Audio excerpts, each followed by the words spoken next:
Kicking Dirt, May 29th. Mike and the Kevins are here. We got a couple crop protection specialists on board here. We're getting ready for post-applied herbicides. Thought it'd be a good time to talk about that, Kevin's, on this. Um, it's always one of those times a year that we love, we hate it because there's all kinds of things going on with symptomology. One hand, you're trying to control the weeds at all costs. Another time, you're trying to have a crop safety as a consideration, and sometimes those don't always meet. So, figured we'd have a couple crop protection specialists on and talk about things through that. We got Trevor Spath. Trevor, you are in Kearney, right? Yeah, I live in Kearney. Been working at crop protection territory in central Nebraska for 7 years now. Okay. And Valerie, you better pronounce your last name. Bohuslavsky. It's Czech, so That's not Czech. really It sounds Polish though, but similar to the Kowalski and the skis too. But I'm in Columbus, Nebraska, eastern Nebraska. I've been with the company on crop protection side for about 3 years now, and have been in western Nebraska and then now out east for the last 2 years. yeah. Well, great. Great to have you on. Kevin's, what topics do you guys want to cover to begin with? Yeah, I think as we're starting to get in the post herbicide application right now, there's just like you kicked off with, there's a lot of considerations. I think about the weather. We've gone back and forth from cold and cruddy to hot and dry.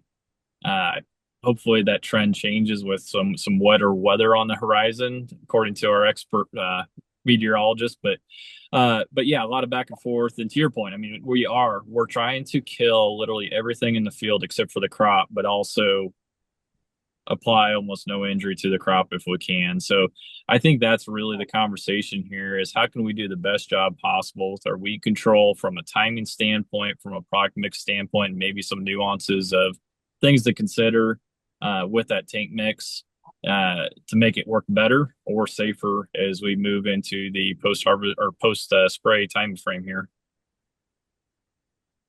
Yeah, I think it's great to have both Valerie and Trevor on. Valerie kind of covers eastern, northeast Nebraska. Trevor's kind of central, western Nebraska. So I think just that take on the different things going on, different, you know, characteristics that are happening out in the field, and maybe their opinions and stuff on when it comes to crop protection and safety and stuff. And so, everybody might be in a little bit different time frame on growth stage, but yeah, it is that time to start spraying, even though the corn may only be, 4 or 5 inches tall. It's time to get that post done, and then right around the corner we'll be spraying beans as well. So I think it's a great time to talk crop protection, Mike. Yep. Yep. Valerie, you got some considerations with the corn in my area, or what I've been looking at has been a lot of V2, V3 corn Hmm. considerations on crop stage going forward. Is always something we think about as far as what products need to get on soon in the next week or 10 days or so. You get Yes. So, and me and Kevin, we were talking about some of this morning. And this is one thing our tech rep, Jason, for the state of Nebraska, always says there's windows that are the safest for corn applications. So pre-plant and then spike to V1 and then V3 to V5 is some of your safest times to make sure to get your herbicide applications on. And when post comes around, um, I like to say I like to get all post applications on before V6 when that growing point's coming above ground. And that's like perfect world, perfect case scenario. That's not always the case with rain, but I think we're at a pretty good position right now in my area. A lot of post applications have been going on this week. I've been getting a lot of calls, but I always remind people to check the growth stage because height can be deceiving. So when you're looking at different products, um, when if you're looking at like the you're looking at like your Resicore products, if you're looking at full-time acetochloroatrazines. A lot of those are right around V4 atrazine type products. And then some of your wider application windows, something like Resicor Rev that we recently reformulated, that would be like V7. So a little bit more flexibility. So just checking your labels and checking the growth stage. And Trevor might have a few more additions too. We can get very specific. Every product is a little different. So quick question on that. So I love the three windows that are safe on corn. The pre's, the basically spike to V1, and then V1 to V5. So right now, yeah, most of the corn's in that V1 to V5. Depending on geography, maybe it's pushing one way or the other on that window. But have you ever had a customer tell you that they were disappointed for going too early on their post?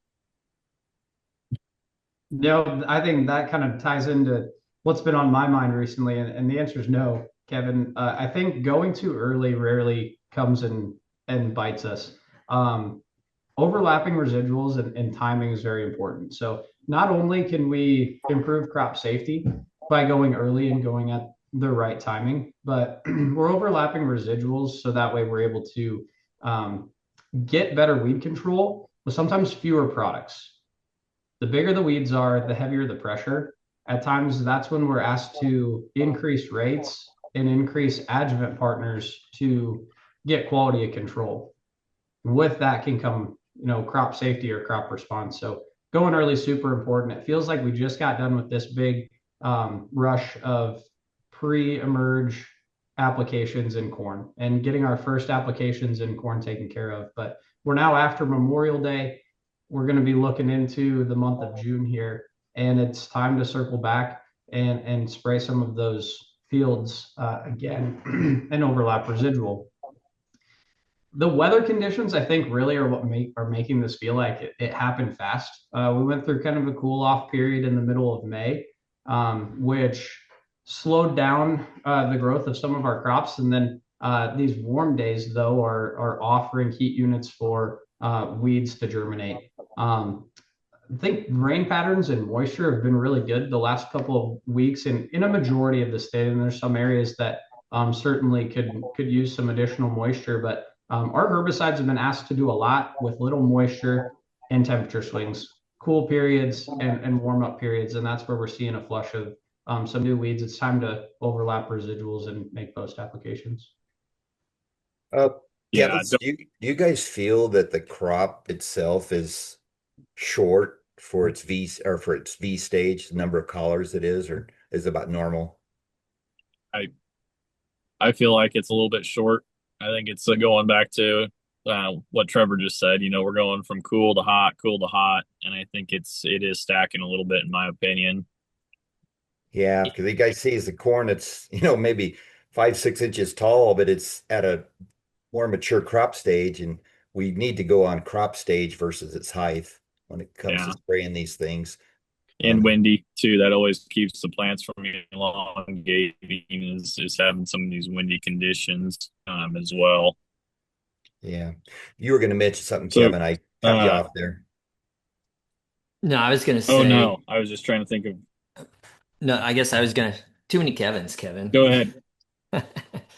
No, I'm going to think about what I was going to say because then I lost my train of thought. So go for it. So I was just going to say, Valerie made a really good point, and I really like that cutoff.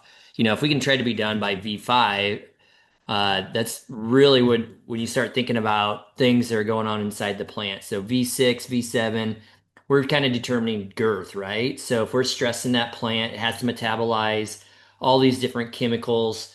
The one that drives me nuts after, probably the V4, V5 stage is more the dicambas, the diflex, the statuses. And, I think we kind of had, Valerie had a pretty good point here this last fall that, our corn, yes, it tolerates it, but it's not resistant. So it still has to metabolize. And we see a lot of reactions. Right now my phone, this week anyway, has been with this rapid growth stage that we're going through. We're really starting to see that those cells elongate, and we're starting to see a little more rapid growth syndrome where that's twisting and curling. You add the dicamba to it, and you're seeing that even more. And so that's kind of where I'm at right now is let's get this stuff done before we hit V6 and we start making yield out there and stressing that plant even more.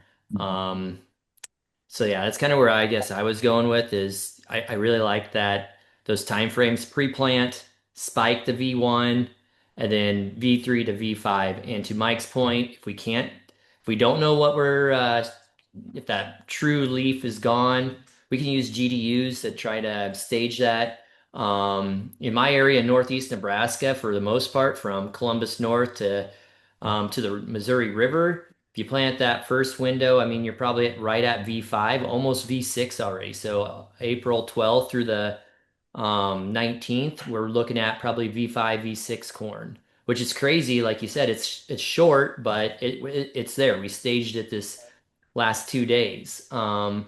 You go back the next week, you take a stage off, you're at V4.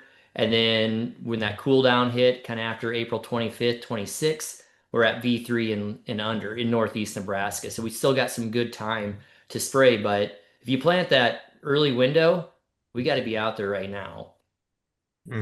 Yeah, you got a lot of options in that V3, V4, V5.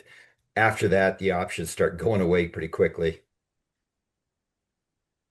Yeah, I guess one thing I'll add on to how I knew Kevin would bring up dicamba applications today. And in Nebraska here, like I would say our biggest our biggest challenge is palmer and water hemp. In some areas in eastern Nebraska, you get closer to like Arlington and they're not battling it as much as you go further west into my area, and I'm sure in Trevor's area.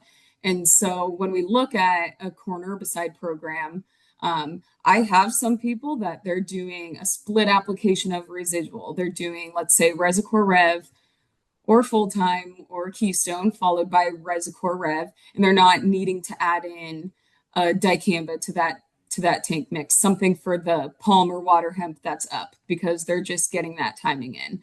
But on a lot of acres, we are needing to add in a post-emerge product in addition to the Resicor Rev to get full control of palmer and water hemp.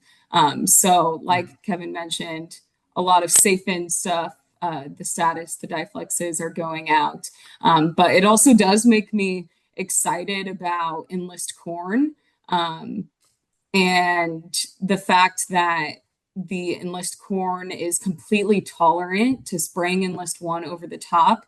How Kevin mentioned, the corn crop has to metabolize dicamba, and with the Enlist side of things, it's completely tolerant to it. So it just makes me feel a lot better. A VA cutoff for Enlist 1.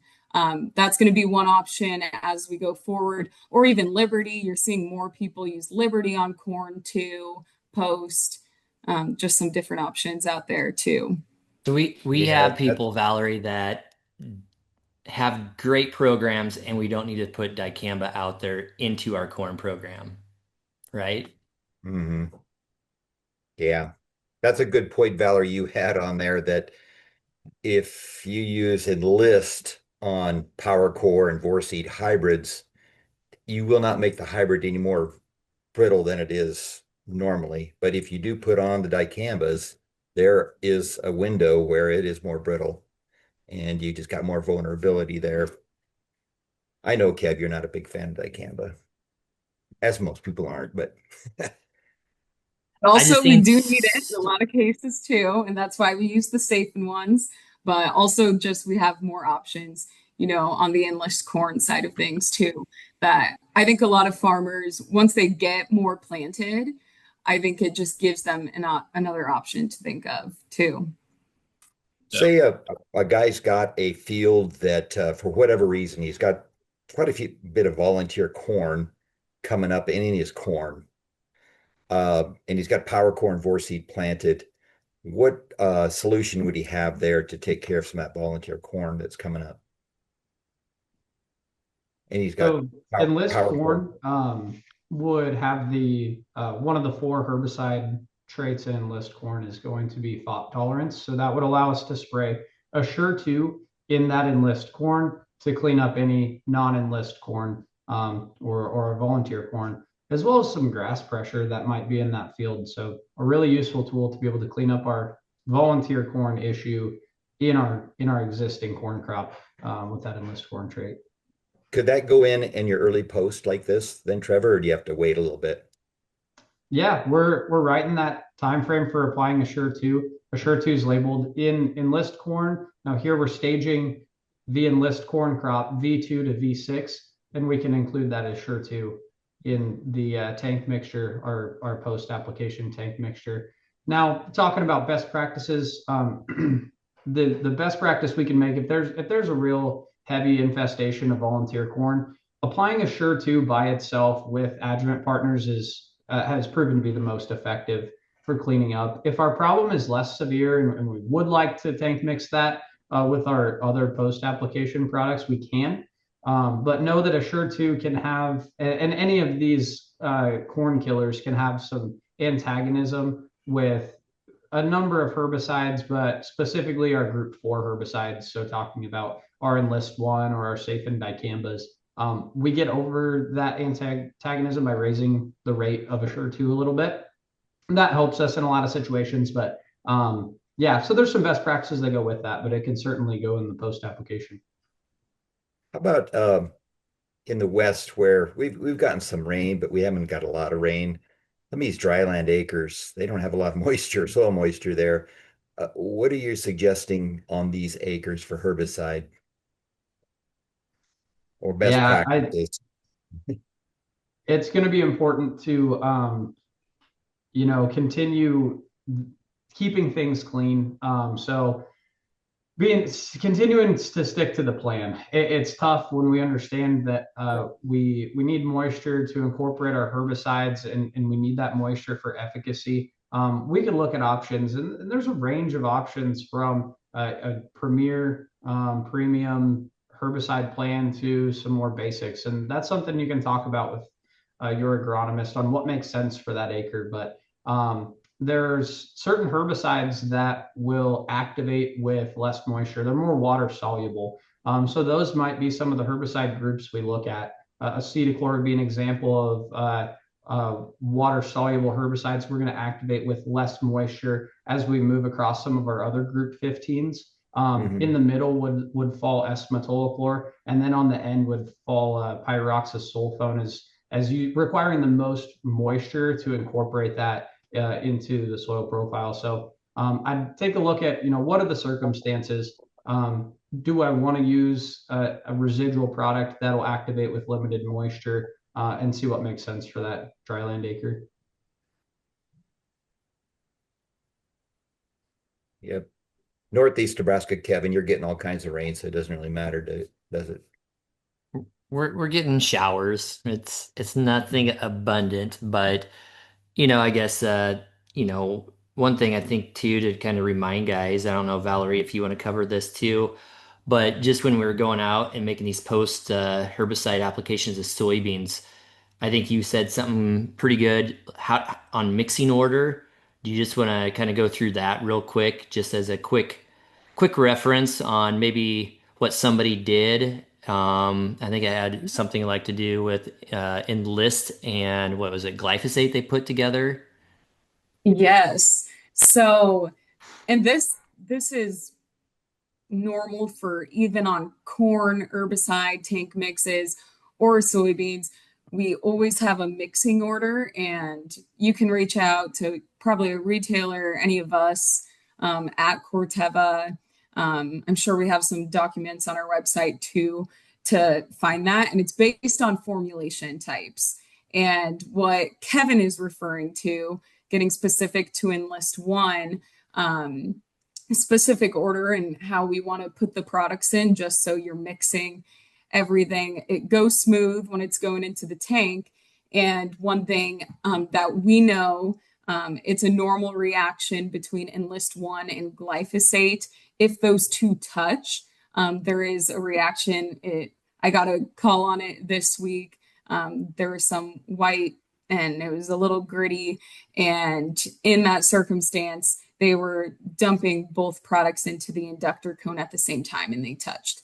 And so suggestion, just one at a time, put them in, let them mix together, make sure you have adequate water in your tank too, but just kind of something we always talked about maybe at the beginning of Enlist One, but just another reminder. And there's a lot of other tips with on the corn side and many other products too. So, so speaking of, some of these different changes, maybe in environment or weather, what are some of your guys's, I guess, maybe one-off changes or things that you guys would look at in that tank mix to say, okay, hey, if this happens, maybe we take this out, or if we've got this condition, maybe we added it back in? Because I always think of that from maybe a crop consultant perspective, or maybe some of the people listening, hey, what are some things that I may think about or consider if XYZ lines up and I need to shift gears a little bit or be cognizant of maybe some environmental things. So Corn, from beans, central or both? Nebraska. Oh, Valerie. Let's Yeah. do corn and then beans, and then we could use that as a dovetail into maybe some bean post conversation. How about that? There you go. Okay. Trevor, you go first. So yeah, in central Nebraska, we can see varying humidities. It seems like in the Kearney area, that's where we can really shift east and west, and humidity can change day to day. And that is weather conditions and humidity in specific is one thing I'm really thinking about when we get into post herbicide applications and what is in the tank mixture, what kind of oils and surfactants are the products we're using, what are we already being including in that tank mix. And then humidity is going to elevate that. When we get over 80% relative humidity, that's a big turning point for when that humidity is going to heat up the entire post application. Then we'd be mindful about how much oil or surfactant we might include on top of what is already in the product. So that's one consideration that I'll be paying attention to in the next several weeks. Yeah, I'd agree with Trevor on the humidity side of things. That can make a really big difference. I feel like when it's really low relative humidity, which kind of was the case in eastern Nebraska last year, and low for eastern Nebraska is like 30 to 40% relative humidity. Usually we're a little bit higher than that in post application season. And you start to see weeds get hardened off, not being able to take in that herbicide as well. And so whether it's bean or corn or on the bean side of things specifically, adding in an oil like that helps penetrate those weeds to get better control when the humidity is low. But looking at our forecast in eastern Nebraska, things are looking a little bit more humid than last year. So I'm a little bit happier about that for weed control. And when temperatures are hotter, you're going to see herbicides work well. But like Trevor said, what's in the tank? I always go back to more modes of action, the better, both on corn and beans. So on the corn side, when you're looking at something like Resicore Rev Post, you're getting residual with the acetochlor, residual out of the Callisto, and some residual and burn down activity out of Stinger. You're looking at 3 modes of action. Then we're adding an atrazine as well, and maybe something like Enlist to that too on an Enlist corn. So a lot going out there just to help control palmer and water hemp. And that's the same on the bean side too. We have the option to do Enlist, Liberty, more modes of action, better palmer control.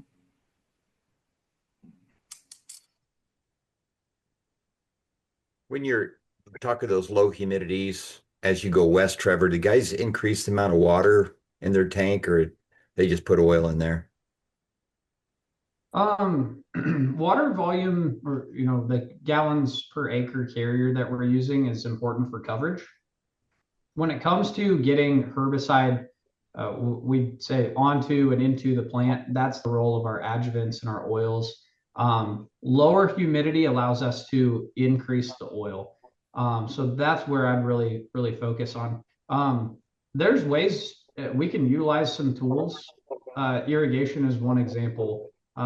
If we're able to make a pass with a pivot and then make our herbicide application following that irrigation pass, that can help some of our products that really like humidity, like Liberty and glufosinate products.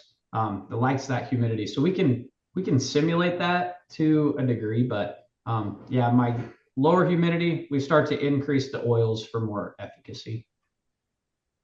Yeah, that's a great point. We can change the climate a little bit for that day with the pivot running around, increase humidity on that.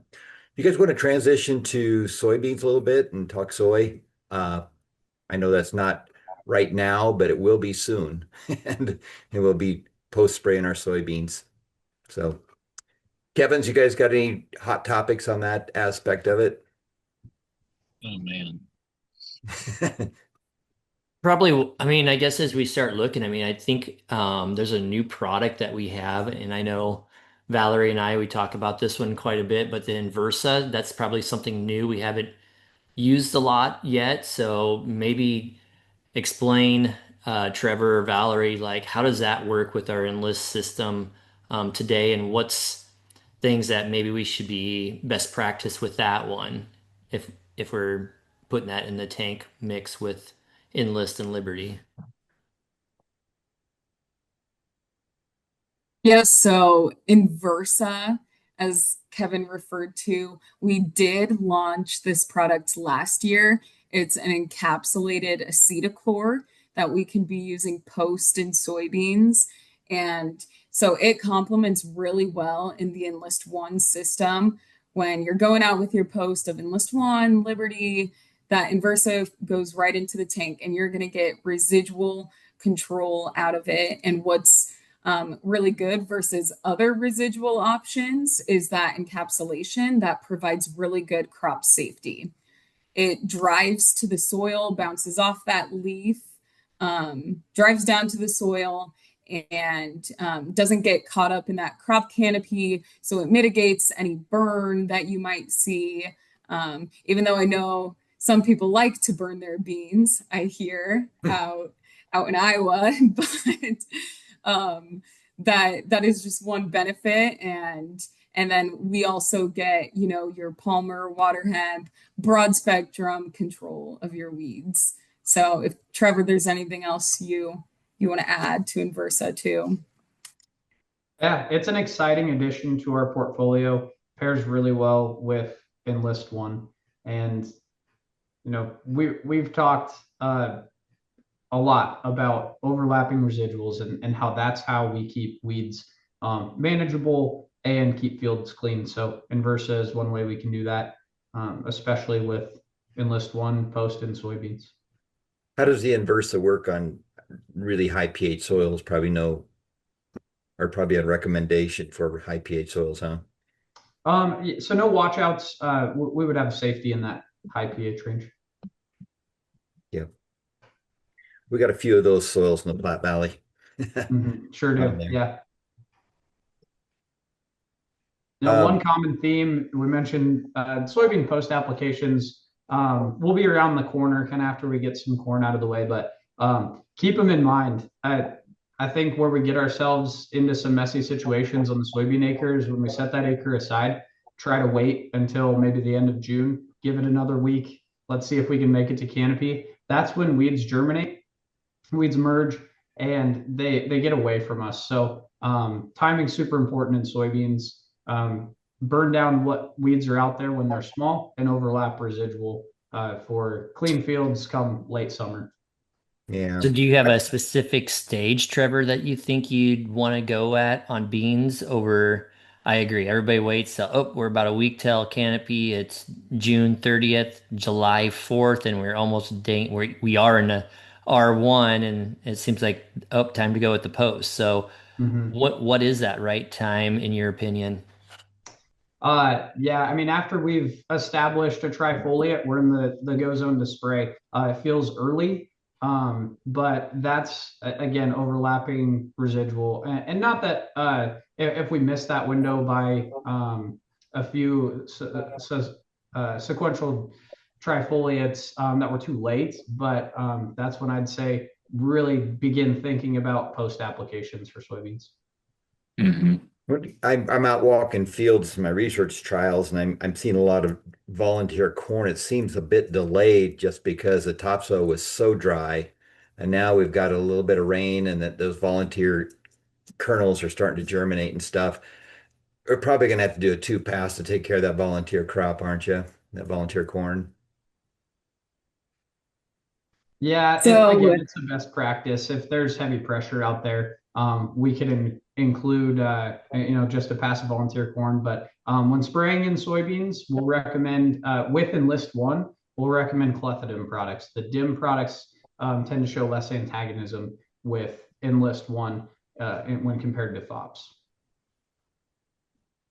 yeah, and adding on to that, I guess kind of like big picture looking at the full tank mix would kind of be good to go over just because we're talking about crop, talking about corn killer, talking about inversa. So if you're planting Enlist 1 soybeans, kind of what to have in the tank. Um, our recommendations here in Nebraska look like 2 pints, 32 ounces of Enlist 1, going out with a glufosinate product, whether it's Liberty Ultra, or just a regular glufosinate. The rate may look different depending what Liberty you have, but those two products have really good synergism together, and we see that year over year. One having two in the tank, one versus the other, the two is always better. And then maybe you have glyphosate in that tank for some grass control. You have your residual in the tank, Inversa, which is 3 pints per acre. We didn't mention. We recommend AMS, 3 pounds per acre. Typically, that's needed with Liberty. Also helps with efficacy of Enlist 1. And then you're adding an oil, or you're adding a surfactant, an HSCOC or an HSMSO, an MSO to the tank, depending on what's all in the mix as well. So a lot in the tank, but it all helps it do the job too. So you got a big recipe like that, Valerie. What order do you put that in the tank? What do you put in first? What do you put in last? So we would want to go get your water in there first, then go with your AMS next. And then we want to go with, usually if you have something that's like, usually your residuals would come next. So Inversa, if it's an oil type, an EC formulation, like a dual or something like that, that would go in the tank at that time, your residuals. Then we'll move on to our soluble liquids, and that bucket is Enlist 1, Liberty, and glyphosate. So out of those three, doesn't really matter which one first based on my experience, but that would be in that next bucket. And then you want to make sure you're wrapping up at the end with your oils and surfactants. You don't want to be having any of those in before. But don't mix your Enlist 1, glyphosate, and glufosinate and glug them all together all at once, right?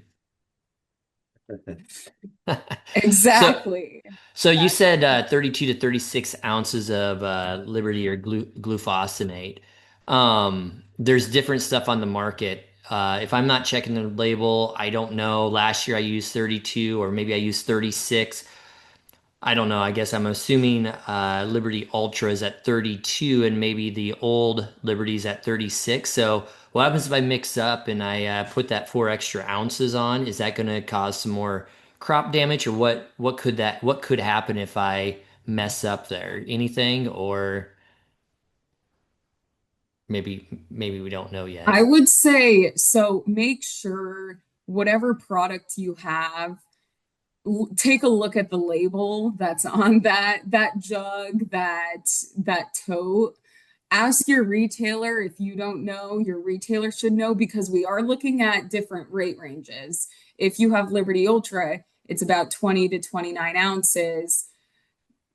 Normal Liberty, just a regular glufosinate, 32 to 40, 43 ounces, somewhere around those ranges. So just, I would say, check back with your retailer, and just to make sure we're using the right rates on that acre. Yep. Okay, thanks. So Mike mentioned earlier the heavy volunteer corn pressure. So we know there's antagonism with some of those corn killers or grass killers, like we had talked about before, some of the DIMs and FOPs that we typically throw in to control volunteer corn in our soybeans, right? So if I have that situation where I have a lot of volunteer corn to go spray and I make that separate application with the corn killer and I'm making them back to back essentially, if that field is also fairly heavy with other weed pressure, would you recommend, let's say, maybe doing your tank mix with all the other products plus Enlist first and then coming back with the corn killer second with, let's say, glufosinate in there, or just have the weed kill or the corn killer completely separate?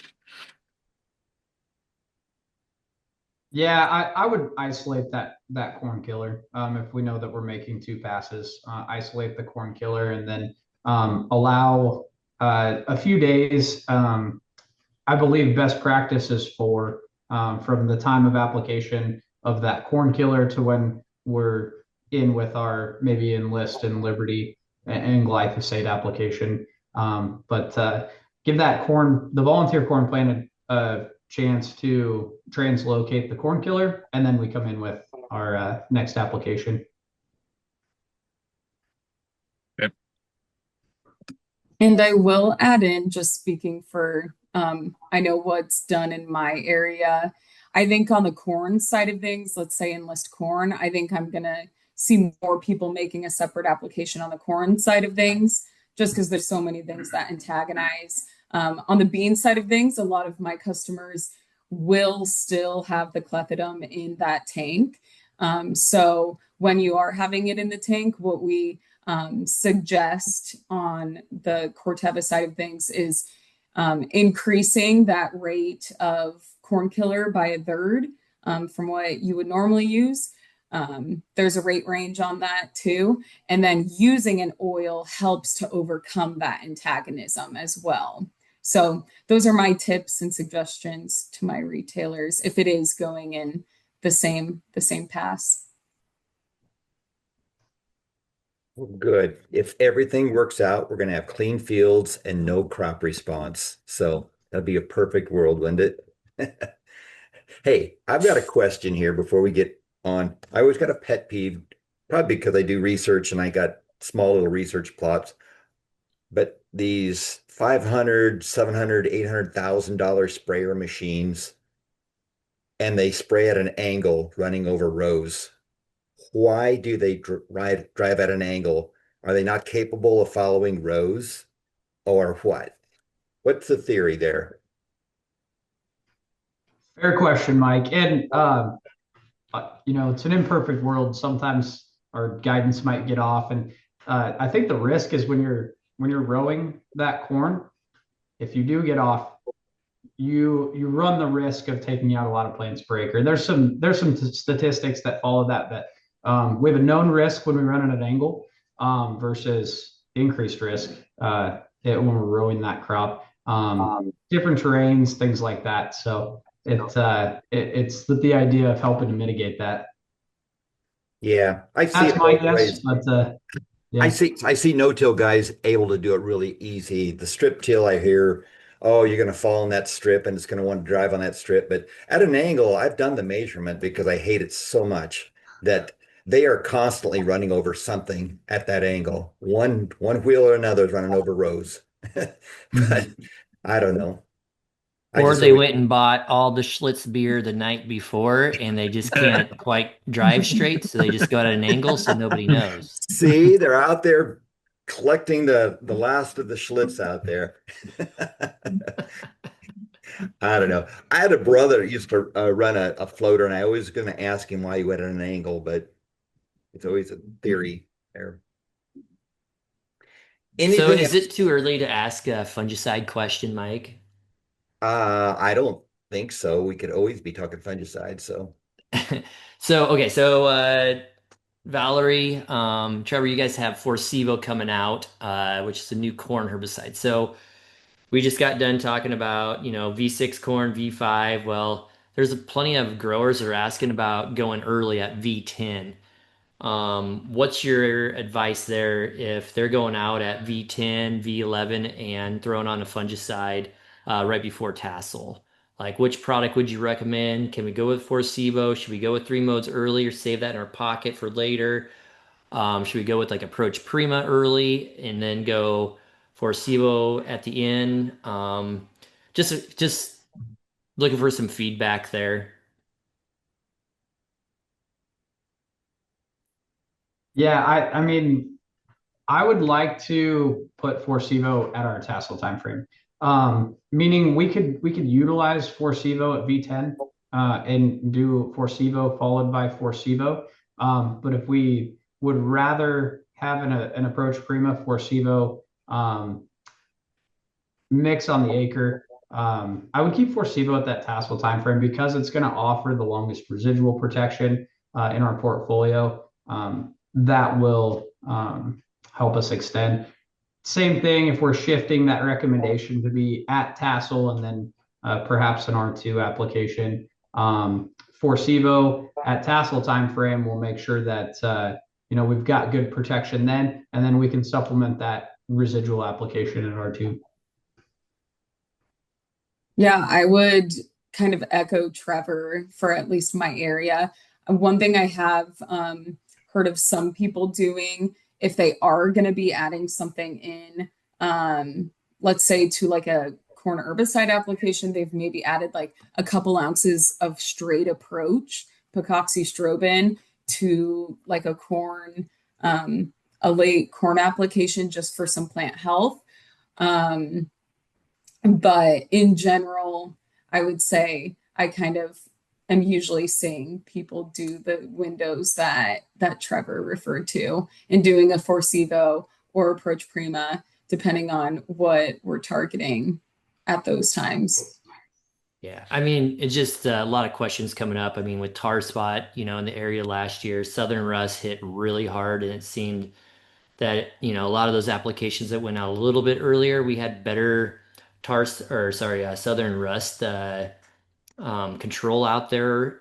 So that's where a lot of these questions are kind of stemming from. And yeah, I think I'd probably go with the Forcevo up front and then maybe save the Approach Prima in my pocket. But I just want your guys' opinion too. So thanks.